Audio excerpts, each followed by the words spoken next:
नमस्कार, KP news 24/7 में आपका स्वागत है। मैं हूं आयुषी विजयवर्गीय आपके साथ। तो चलिए खबरों के सफर की शुरुआत करते हैं और सबसे पहले एक नजर हेडलाइंस पर। बसवराज बोम्मई की विपक्ष का नेता बनाने की चर्चा, अमित शाह से आज दिल्ली में करेंगे मुलाकात। अगले 3 दिनों तक कांग्रेस विधायकों की मैराथन बैठकें, सिद्धरामैया शिव कुमार करेंगे अध्यक्षता। दिल्ली एम्स के इमरजेंसी वार्ड में लगी भीषण आग, मचा हड़कंप, दमकल विभाग ने पाया काबू। राहुल गांधी की 4 महीने बाद लोकसभा की सदस्यता हुई बहाल, सचिवालय ने जारी किया अधिसूचना। कांग्रेस नेता राहुल गांधी लोकसभा की सदस्यता बहाल होने के बाद आज संसद पहुंचे।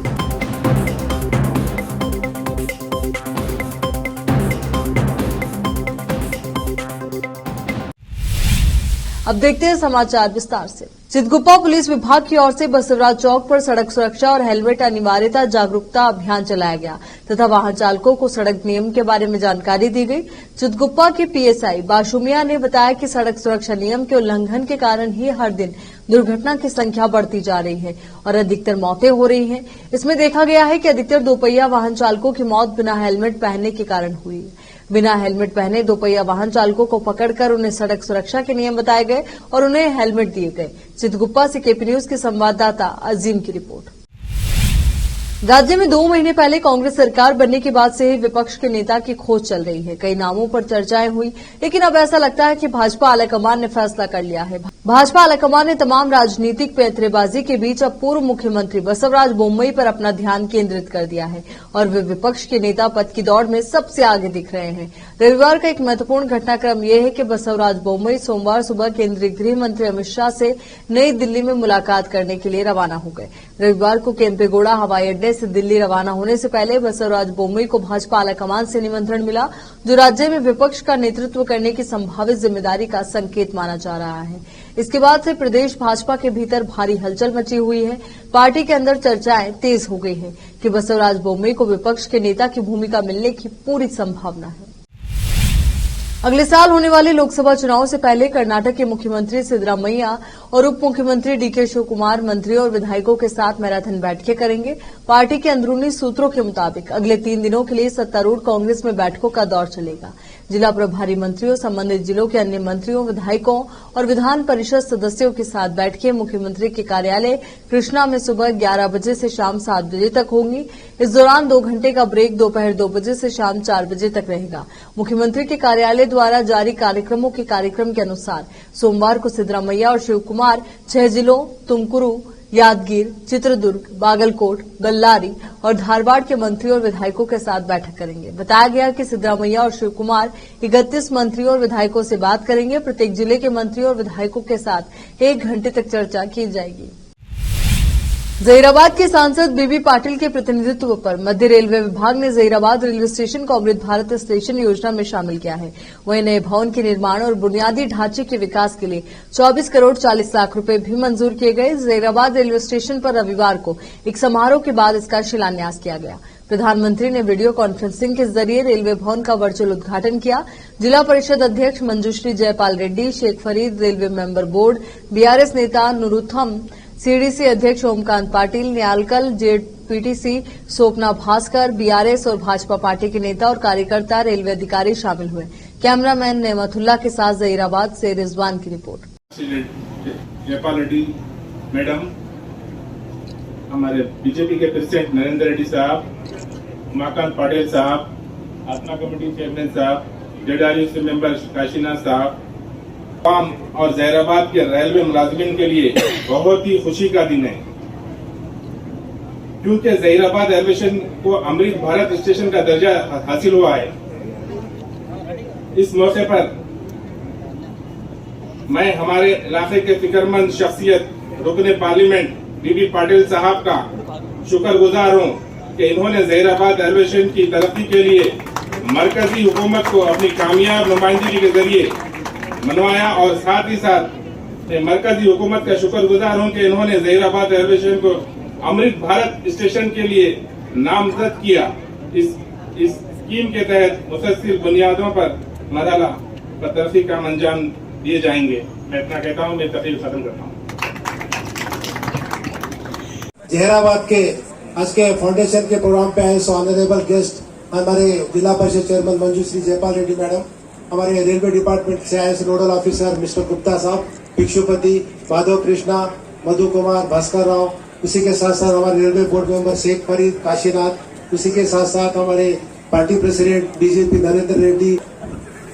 ये भी एसएस स्कीम में जहरावत कुनकुड़ की है, इसलिए भारत सरकार को आपकी सबकी तरफ से, स्टेट की तरफ से बहुत बहुत बधाई देना चाहता हूँ। डेफिनेटली जहराबाद रेलवे स्टेशन के लिए 25 करोड़ रुपए की लागत और कामारेड्डी को हमारे 40 करोड़ की लागत से जो डेवलपमेंट करने का, रीडेवलपमेंट का प्रोग्राम दिए, इसलिए बहुत बधाई देना चाहता हूँ। हमारे स्टेट में करीबन 4,418 करोड़ रुपए के 40 स्टेशन डेवलपमेंट करने के लिए आज इनॉग्रेशन होने वाला है। थोड़ी देर में हमारे ऑनरेबल प्राइम मिनिस्टर तेलंगाना के कुतुबुल्ला पर 128 division road Mistrinagar royal star high school में मदरसा दारुल उलूम मिरासुल अंबिया की ओर से Telangana green cross society correspondent Khaja Saeed और मदरसे के नाजिम काजी एम ए रशीद की देखरेख में छात्र और छात्राओं में नाते शरीफ पढ़ने की प्रतियोगिता आयोजित की गई, जिसमें मदरसे के अध्यक्ष और तेलंगाना ग्रीन क्रॉस सोसाइटी के कॉरेस्पॉन्डेंट और रॉयल स्टार हाई स्कूल के कॉरेस्पॉन्डेंट और मुख्य अतिथि अजीज उल्लाह उस्मानी समाज सेवक के हाथों से छात्र और छात्राओं में मेडल्स और सर्टिफिकेट वितरित किए गए। एम ए रऊफ ने सभी का स्वागत किया और आखिर में सभी उपस्थित लोगों का धन्यवाद दिया। मदरसे के अध्यक्ष ने कहा कि आने वाले दिनों में इससे भी ज्यादा बड़े पैमाने पर कार्यक्रम आयोजित किए जाएंगे। कुतुबुल्लापुर तेलंगाना से केपी न्यूज के संवाददाता मोहम्मद निजाम की रिपोर्ट। यहाँ रुक रहे एक छोटे से ब्रेक के लिए, जल्द हाजिर होंगे।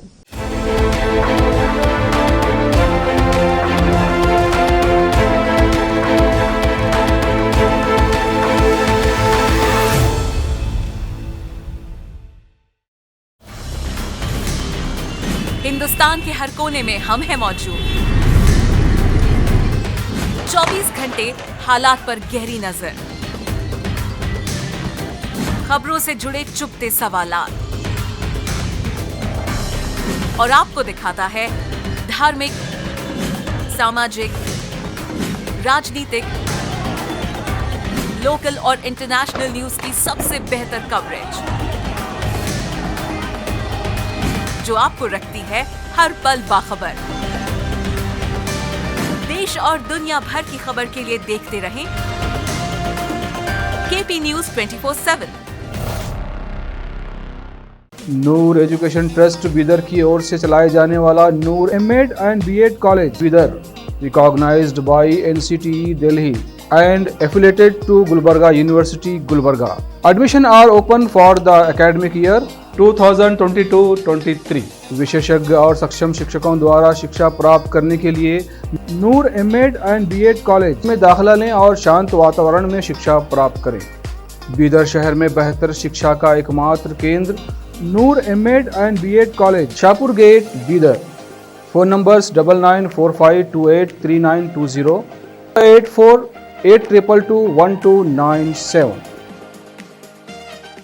शहर बीदर में अनमोल ग्रुप ऑफ रेस्टोरेंट्स की ओर से रॉयल अनमोल फैमिली रेस्टोरेंट और अनमोल रेस्टोरेंट के जरिए लोगों को स्वादिष्ट खानों के जरिए बेहतरीन सेवाएं प्रदान करने के झंडे गड़ने के बाद अनमोल रेस्टोरेंट के मालिकों ने अब शहर बीदर के लोगों की सेवा के लिए कदम आगे बढ़ाते हुए अब शहर बीदर के सबसे व्यस्त इलाके में एक शानदार फंक्शन हॉल अनमोल पैलेस बनाया है। शहर के हैदराबाद रोड पर स्थित ये शानदार अनमोल पैलेस फंक्शन हॉल अपने बेहतरीन लोकेशन, बेहतरीन वातावरण और अपनी खूबसूरती के कारण सबके आकर्षण का केंद्र बन गया है। यहाँ पर खूबसूरत हॉल, दूल्हा दुल्हन के लिए खूबसूरत स्टेज, खुला और हवादार डाइनिंग हॉल उपलब्ध है और साथ ही यहाँ पर अलहदा वेस्ट सेक्शन और वीआईपी सेक्शन भी मौजूद है। अपने बच्चों की शादी, वलीमा और दूसरे फंक्शंस के लिए आज ही दौड़े चले आइए। याद रखिए, अपने सभी प्रकार के फंक्शंस को यादगार बनाने का केंद्र है प्रोप्रिएटर अब्दुल खालिद और मोहम्मद बशारत अहमद की शानदार पेशकश अनमोल पैलेस फंक्शन हॉल। यहाँ पर बुकिंग शुरू हो गई है, फौरन आइए और फंक्शन हॉल बुक करवाइए। Address near APMC vegetable market, Hyderabad road, Bidar 585403। Booking करने और अधिक जानकारी के लिए इस नंबर पर संपर्क करें 8310357864। ब्रेक के बाद एक बार फिर से आपका स्वागत है। देश की राजधानी दिल्ली के अखिल भारतीय आयुर्विज्ञान संस्थान में सोमवार को अचानक आग लग गई। करीब 11:55 पर आगजनी की सूचना मिली। आग की सूचना मिलते ही फायर ब्रिगेड की 8 गाड़ियां मौके पर पहुंच गई और आग बुझाने की कोशिश में जुट गई। कड़ी मशक्कत के बाद एम्स बिल्डिंग में लगी आग पर काबू पा लिया गया है। बताया जा रहा है कि एम्स के इमरजेंसी वार्ड में आग लगी थी। इसके अलावा एंडोस्कोपी डिपार्टमेंट में भी आग लगी थी। आग इतनी तेज थी कि उसके धुएं का गुब्बार ऊपर तक उड़ता हुआ नजर आ रहा था। मीडिया रिपोर्ट्स के मुताबिक इमरजेंसी वार्ड के ऊपर लगी आग को बुझा दिया गया है। वार्ड से मरीज निकाल दिए गए थे। हालांकि राहत की बात यह है कि अभी तक किसी के हताहत होने की कोई खबर नहीं है। प्राप्त जानकारी के मुताबिक आग की चपेट में एम्स अस्पताल का एंडोस्कोपी रूम भी आ गया। वहां से भी लोगों को सुरक्षित निकाल लिया गया है। बीजेपी के 2 दिवसीय क्षेत्रीय पंचायती राज परिषद सम्मेलन के उद्घाटन मौके पर पीएम मोदी ने कहा कि आजादी के बाद 4 दशक तक कांग्रेस को समझ ही नहीं आया था कि गांव में पंचायती राज व्यवस्था लागू करना कितना आवश्यक है। पीएम मोदी ने कहा कि इसके बाद जो जिला पंचायत व्यवस्था बनी भी उसे कांग्रेस शासन में अपने हाल पर छोड़ दिया गया था। कांग्रेस के राज में पंचायती राज संस्थाओं को सशक्त करने के ठोस प्रयास कभी नहीं किए गए। ज्यादातर कार्रवाई आंकड़ों में और कागजों में ही सीमित रही। जम्मू कश्मीर इसका सबसे बड़ा उदाहरण है। मोदी सरनेम मामले में कांग्रेस नेता राहुल गांधी को सुप्रीम कोर्ट से बड़ी राहत मिली है। सुप्रीम कोर्ट ने कांग्रेस नेता की दोष सिद्धि पर रोक लगाई है। कांग्रेस नेता राहुल गांधी की संसद सदस्यता बहाल कर दी गई है। सोमवार को लोकसभा सचिवालय की ओर से इसे लेकर अधिसूचना भी जारी कर दी गई। अब कांग्रेस नेता संसद की कार्यवाही में हिस्सा ले सकते हैं।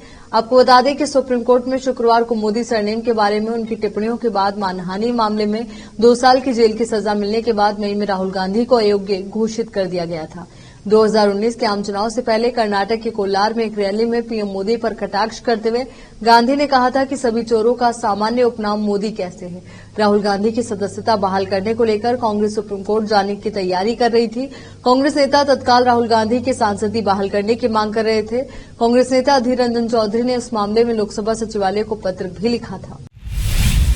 कांग्रेस नेता राहुल गांधी लोकसभा की सदस्यता बहाल होने के बाद सोमवार को संसद पहुंचे। राहुल गांधी जैसे ही संसद भवन के परिसर में अपनी गाड़ी से नीचे उतरे वैसे ही वहां मौजूद उनकी पार्टी और कुछ अन्य सहयोगी दलों के सांसदों ने उनका स्वागत किया तथा उनके समर्थन में नारेबाजी की। राहुल गांधी की लोकसभा सदस्यता लगभग 4 महीने बाद बहाल हुई है। संसद भवन पहुंचने के बाद राहुल गांधी ने सबसे पहले महात्मा गांधी की प्रतिमा को नमन किया और फिर लोकसभा की कार्यवाही में शामिल हुए। लोकसभा में कांग्रेस के नेता अधीर रंजन चौधरी, राज्यसभा में पार्टी के उपनेता प्रमोद तिवारी, समाजवादी पार्टी के रामगोपाल यादव, शिवसेना यूबीडी के Sanjay Raut, revolutionary socialist party यानी कि आरएसपी के एनके प्रेमचंद्रन और कई अन्य विपक्षी सांसदों ने संसद भवन के प्रवेश द्वार पर राहुल गांधी का स्वागत किया। कांग्रेस नेता राहुल गांधी की संसद सदस्यता बहाल होने पर विपक्षी गठबंधन इंडिया के नेताओं ने एक दूसरे को मिठाई खिलाकर जश्न मनाया। राहुल गांधी की सदस्यता बहाल होने की अधिसूचना भी जारी हो गई है। संसद सदस्यता खत्म होने के बाद राहुल गांधी संसद पहुंचे। संसद भवन गेट पर राहुल गांधी का स्वागत करने के लिए कांग्रेस के साथ साथ विपक्ष के कई सांसद मौजूद रहे, जिनमें शिवसेना के संजय राउत, झारखंड मुक्ति मोर्चा के महुआ माझी, सपा के रामगोपाल यादव, आम आदमी पार्टी के सुशील गुप्ता, एनसीपी के मोहम्मद फैजल और नेशनल कॉन्फ्रेंस समेत कई दल के नेता मौजूद थे। भारतीय गठबंधन के विपक्षी नेताओं ने लोकसभा सांसद के रूप में राहुल गांधी की बहाली की सराहना करते हुए सच्चाई की जीत बताया। जैसे ही राहुल गांधी की संसद सदस्यता बहाल की घोषणा हुई वैसे ही दिल्ली में कांग्रेस मुख्यालय में जश्न शुरू हो गया और कार्यकर्ता नाचने लगे और नारे लगाने लगे। लोकसभा सचिवालय ने एक अधिसूचना जारी कर घोषणा की कि उनकी अयोग्यता रद्द कर दी गई है और उनकी सदस्यता बहाल कर दी गई है। यहाँ रुकने एक और छोटे से ब्रेक लिए फौरन लौट रहे हैं।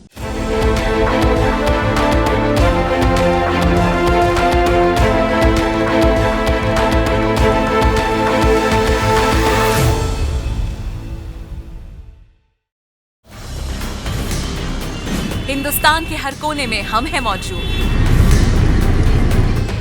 24 घंटे हालात पर गहरी नजर, खबरों से जुड़े चुपते सवालात और आपको दिखाता है धार्मिक, सामाजिक, राजनीतिक, लोकल और इंटरनेशनल न्यूज की सबसे बेहतर कवरेज जो आपको रखती है हर पल बाखबर। देश और दुनिया भर की खबर के लिए देखते रहें KP news 24/7। Noor education trust Bidar की ओर से चलाए जाने वाला Noor MEd and BEd college Bidar, recognised by NCTE Delhi and affiliated to Gulbarga University, Gulbarga. Admission are open for the academic year 2022-23. विशेषज्ञ और सक्षम शिक्षकों द्वारा शिक्षा प्राप्त करने के लिए नूर एमएड एंड बीएड कॉलेज में दाखिला लें और शांत वातावरण में शिक्षा प्राप्त करें। बीदर शहर में बेहतर शिक्षा का एकमात्र केंद्र Noor MEd and BEd college, Shahpur gate, Bidar. Phone numbers 9945283920, 8482221297।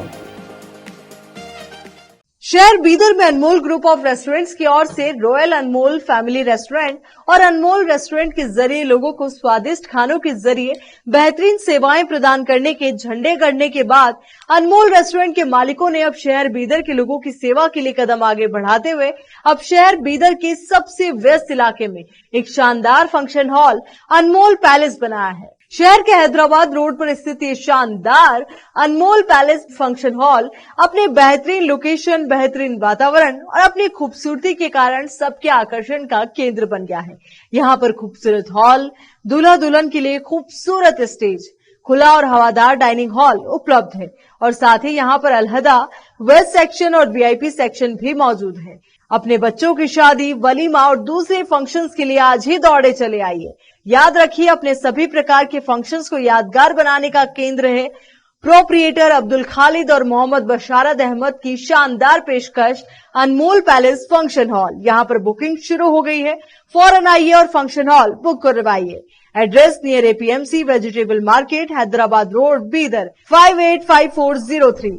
Booking करने और अधिक जानकारी के लिए इस नंबर पर संपर्क करें 8310357864। ब्रेक के बाद बढ़ते आगे। मध्य प्रदेश कांग्रेस अध्यक्ष कमलनाथ ने रविवार को भारतीय जनता पार्टी के नेता रामशंकर कठेरिया को उत्तर प्रदेश के इटावा से लोकसभा सांसद के रूप में अयोग्य घोषित करने की मांग की है। उत्तर प्रदेश के इटावा से भाजपा के सांसद कठेरिया को आगरा की एक एमपी और एमएलए अदालत ने साल 2011 में एक बिजली कंपनी के कर्मचारी के साथ मारपीट के मामले में शनिवार को 2 साल के कारावास की सजा सुनाई है। 2 साल कैद की सजा होने के बाद कठेरिया की संसद सदस्यता भी जा सकती है। कमलनाथ ने कहा कि उन्हें यानी रामशंकर कठेरिया को अयोग्य घोषित किया जाना चाहिए। कानून सबके लिए बराबर है। अब राहुल गांधी के मामले में भी उच्चतम न्यायालय का फैसला आ गया है। कठेरिया ने जो किया और राहुल गांधी पर जो आरोप लगाया जा रहा है उसमें काफी अंतर है।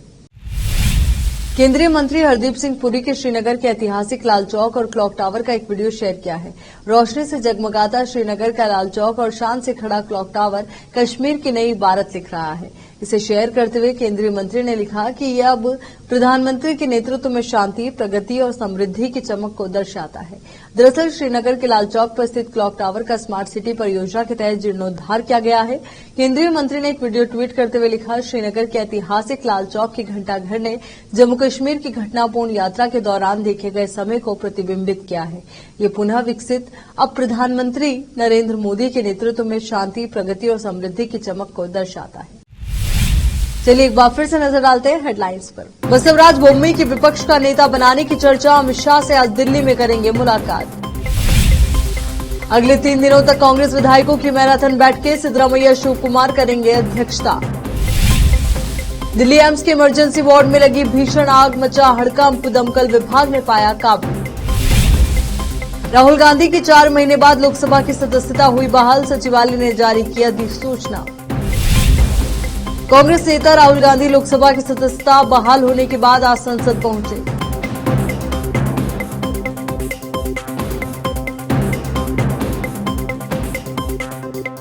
केपी न्यूज के इस बुलेटिन में फिलहाल के लिए इतना ही। देश और दुनिया से जुड़ी तमाम खबरों के लिए आप बने रहिए केपी न्यूज 24/7 के साथ। धन्यवाद।